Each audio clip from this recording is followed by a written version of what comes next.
Hi everyone, my name is Lionel Bess. I'm the inspirational life coach and founder of BiG, Bestie's Inspirational Guidance. And I'm here to talk a little bit more about our program, our post-16 program, the BiG Youth Social Action Volunteer Scheme, which is aimed at helping support 16 to 24-year-olds who are currently not in employment, education or training, or those that are feeling a little bit uncomfortable and uneasy in where they are in education, are thinking about a different route. I am here joined with a guest who is currently on the program, who's going to help explain a little bit about the program from her own personal point of view. But what I will do before I introduce you to my guest is just explain a little bit about the program, which is a two-phase program. It consists of phase one, which is aimed at helping that young adult self-discover in what they want to do and help support them to acquire the tools to get them there, including the understanding that's going to prepare them for phase two of the importance of education and what is the most appropriate education for them to get to their chosen pathway. Phase two will be education as well as opportunities to do work experience to equip them with the skills needed to enter the labour market. But without no further ado, I want to introduce you to my guest who's quite capable of introducing herself. So can you just say who you are and a little bit about yourself, please? Hello, I'm Charlotte and I got told about this BiG program, and the reason I joined is because the BiG program's helped me focus on what I want to do, and it's helped me connect with my photography again. Well, thanks for that, Charlotte. Yes, it's been a good journey with Charlotte so far. I'm the founder of BiG, very passionate about helping children as well as young adults, young people achieve and be the best they can be. I believe that everybody has the right to success and everybody has their own X factors. A little bit of a challenge. It's not a criticism, but it's a challenging the whole schooling system that doesn't cater for everybody. This program is split into two phases. In our opinion, we pride our work on phase one. It's not just about opening up opportunities for young people. It's not just about helping young people understand where they want to go and acquire the tools, the employability skills to get them there. It's a holistic approach that we look at in helping to change that mindset, which may be a little bit of a barrier based on what they've learned throughout their journeys in their own educational environment. I want to ask you for the first question, Charlotte, to share with the audience. Through these one-to-one coaching sessions, how has BiG helped you to become more resilient? Well, the BiG program has helped me in a lot of different ways. So it's helped me talk to different people and interact with different people, and it's helped me build my confidence back up.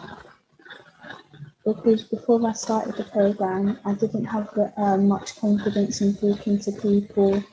But now when I started it, it's helped me build my confidence back up. So now I've got the confidence to talk to people I never thought I'd talk to, and it's helped me get to know people, and it's helped me make a lot of new friends. How important do you think that is to your approach and your outlook to life generally, as well as to assist you to achieve your own employment journey? It's helped me a lot because as these sessions have gone on, it's helped me think about when I go into a job, I need my confidence to be able to talk to new people and to work with different people. So it's helped me build up that confidence, and it's helped me know that I can talk to new people and they're not going to think differently of me. They're going to take me for who I am, and I'm going to be able to talk to them with a lot more confidence now. Excellent. Share with the audience. You did mention that your love for art, but not only your love for art. Can you tell me what the program also helped you to self-discover was your other passion that you are now trying to pursue?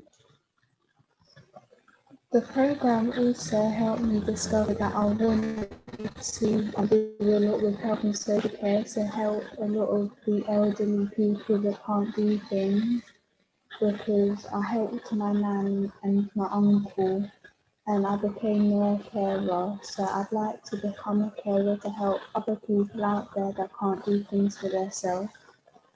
And I think that's fantastic. Is it fair to say that when you first started this program, that wasn't your first thing that you wanted to get going again?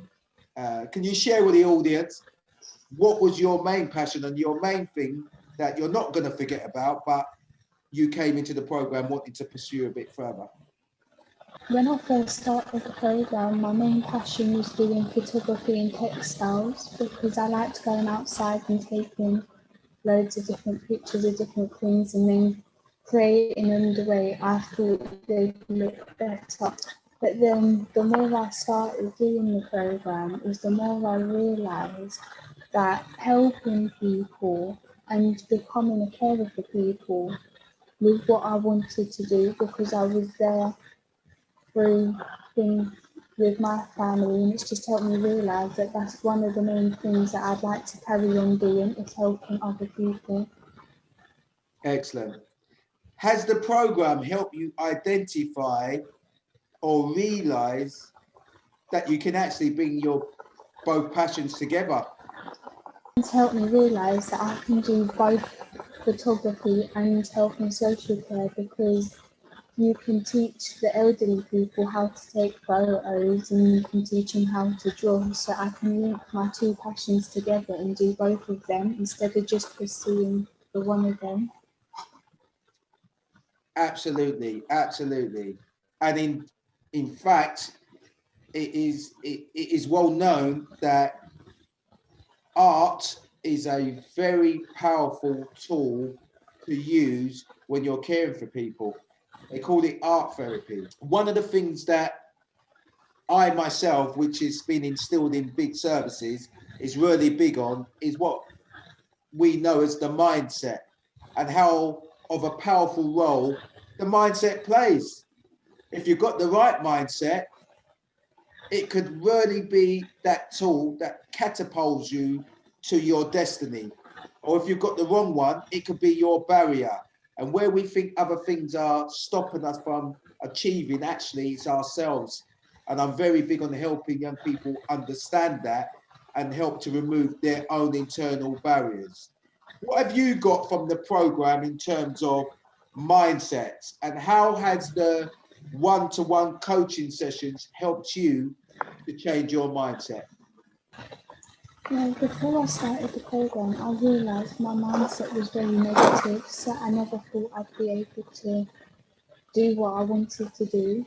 But then joining the one-to-one sessions, I think it was about after the second week, my mindset turned into a positive one, because then I knew that I'd be able to do what I love doing and I'd be able to carry on with it even though I'm not in a college at the moment. So I've got a very positive mindset at the moment, because I know my dreams that I've had for God knows how long are finally gonna come true, and they're gonna help me do what I want to do.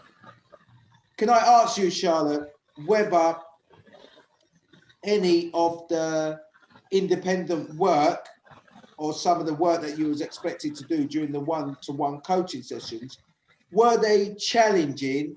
And if so, how did you get through that challenge? Because you've done them all.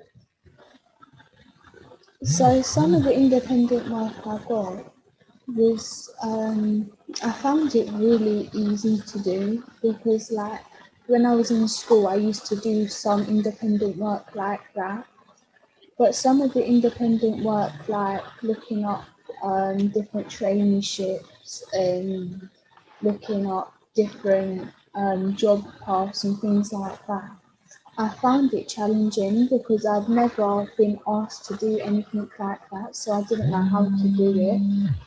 But just being on the program, I know that I've had people there to talk to and that have helped me get through the work that I found challenging.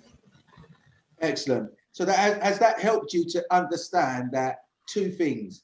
There's always going to be things that's going to be challenging in life. Wow, I've got so much things that are challenging that sometimes I have to be in the right frame of mind to attack them. But attack them I do, like what you did. But secondly, going through your experience and knowing that no matter how challenging things were, you always got to the end of it.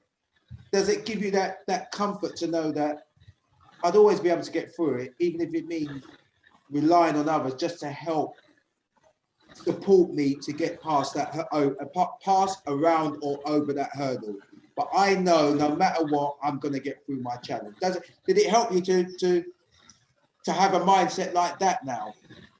Yeah, it's helped me a lot to have a mindset like that because before I never used to like go into people to ask them for help. But now I've learned that just doing the independence work and finding something tricky, there's always that one person that you can either call or message and they'll help you get through it. Excellent, excellent. So speaking to you guys at home, you young adults, listen, life is not, nobody said it was going to be easy. Life ain't easy. Life is exciting. Even when we go for our challenges, even if we're not enjoying our challenges, but just think about some of the things that you love to do. Just think about some of the passions that you have. Just think about some of the things that you've had to work out. You've not enjoyed it, but you've done it. I think we're all the same, whether we're a toddler, a young person in primary school, a young adult, an experienced person like myself. Life is about learning and you never stop learning. We all feel that sense of achievement at the end of it. And when we feel like we've achieved, it's no different no matter what age group you are, color or creed, generation you're from, it feels great and it feels good. No matter what good qualifications you have, what degrees, if you haven't got good interpersonal skills and know how to interact with others, I think that actually puts you on the same par or below somebody with no qualifications who have got great people skills. We are so big on developing those key transferable skills as well. Those communication skills, interpersonal skills, organizational skills. How organized is that person? Can you come up with any examples on where you've done things on the program that's helped you develop those skills? So with all the independence work I got set, I used to find it very hard to manage time to find time to do the independence work and then find time for other things to do.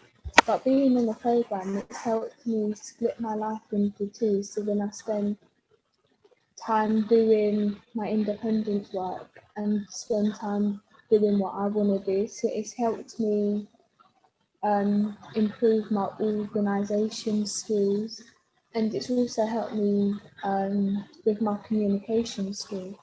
So I can communicate with people a lot better now than I could before. So my skills have come up really high since I've been doing this, because before they used to be really low. Excellent. And I've noticed it. In terms of the actual communication and interpersonal skills, when we've done certain sessions, as you've heard me say, it's almost been like, wow, where did that come from? It's almost like it's been quite clear you've come out of yourself. I just want to speak a little bit more. The other two key things that we do in phase one is just understand a little bit more about the role education plays. The more we understand it, the more we embrace it, but also just do a little bit around employability skills, about the other things that is needed, like CV writing, an opportunity to practice interviewing. So what did you learn more about education? Or what kind of things did you cover with education that you think is going to prepare you for phase two? So Obviously education's there to help you, but I've learned that doing this has helped me learn how to write a CV, and it helped me do a practice interview. So with education, it helps you build up those skills you never had before. So it's really important to do before you go out into the world and get a job. Because if you started a job and you didn't know how to do them certain things, you wouldn't be known good and you probably wouldn't get the job you wanted. So in effect, what you're saying is, which I never quite looked at it like that until I've just heard you speak, it's almost like the educational elements that we try to bring out during phase one, and the work experience skills is almost like linked. You've just actually brought the two together. As you said, you appreciated, you learned more about CV writing. You recall actually having to focus on what would the employer be looking for, that helped you understand what kind of things you should be putting in your CV and how. Can you share some of those learnings with the audience? So when I've done my CV, obviously I had to think about what the person would want. So in my personal statement, I told him a little bit about why I'd want the job and and what skills I have for it.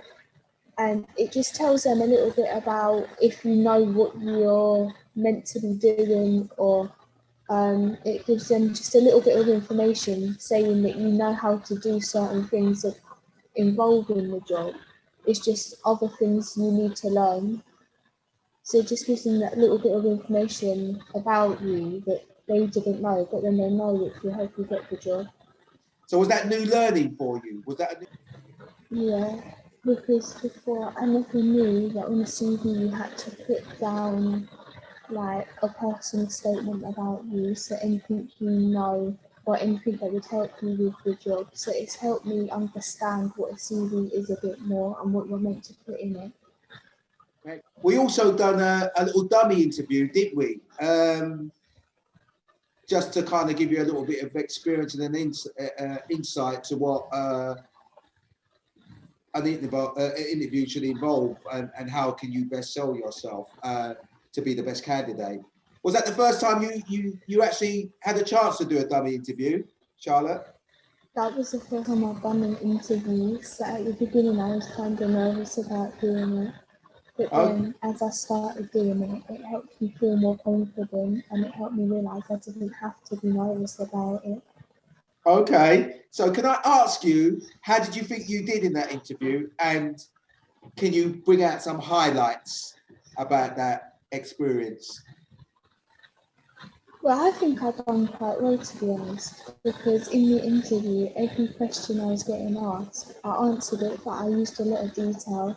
So I explained why I'd be good for the job and what experiences I've had in life to help me do the job. And it wasn't just like a one word answer or just a sentence, it was the sentence, but it had more detail after it. So it told them a lot more about how I'd be good at the job and what experience I've actually had. Mm, mm. I was well impressed, as you heard me say. I second that. You answered every question very full. Considering that was the first time you've actually done a practice interview, I would have given you the job. You actually disclosed a lot of information about yourself that told me that you was passionate about the job. You had experience, real life experience about caring for people, and you was willing to learn more, which came out very strongly in the interview. I thought that was excellent. Can I ask if there's one thing you learn and then you're going to try and keep with you about your interview preparation, because we did have a little chat about preparing and it's so important to prepare for most things, if not everything, even though people take shortcuts. What advice would you give to somebody watching this film about preparing for interviews? So the advice I'd give to somebody is that even if you're scared to do the interview, just have a couple of answers or a couple of bits of information in your head. So when you go into the interview and they ask you questions, you have answers in your head that you can say, so it will help you answer the question a lot better in more detail. And it's never good to go into an interview nervous because you kind of shut down a bit, so you don't want to talk and you just feel like people are going to judge you for what you're saying, but they don't. So it's always good to go in there with a clear head, but just have a couple of answers in your head so you can carry on explaining a bit more about why you want the job and why you're good at it. Excellent. Can you share with the audience what education are you looking to pursue in phase 2? Well, I'm looking to find some education involved in health and social care. So then it can help me get my qualifications and everything I need to go into an environment where I can help other people, and I'll be able to do it knowing that I can do well helping that person, and I can sit there and I can listen and understand that person. So education is really important when it comes to that because it helps you go onto the pathway that you want in life. Phase 2 is about now, let's just now get our teeth stuck into the things that are going to enhance our opportunity to get into our unemployment journey, which is enhancing qualifications, so doing some form of extra education and some work experience to acquire those employability skills. Just to say to everybody at home watching this film, I hope that's given you a really good insight to what the BiG Youth Social Action Volunteer Scheme is about. Thank you, Charlotte, for joining in and sharing your experience about phase 1, which we do pride ourselves on. And if anybody's got any questions, please do contact me direct. My number will be coming up now. Also, please do leave us a comment on YouTube. Here's our YouTube channel details. And just subscribe to us. Would you like to say bye to our audience as well, Charlotte? Bye.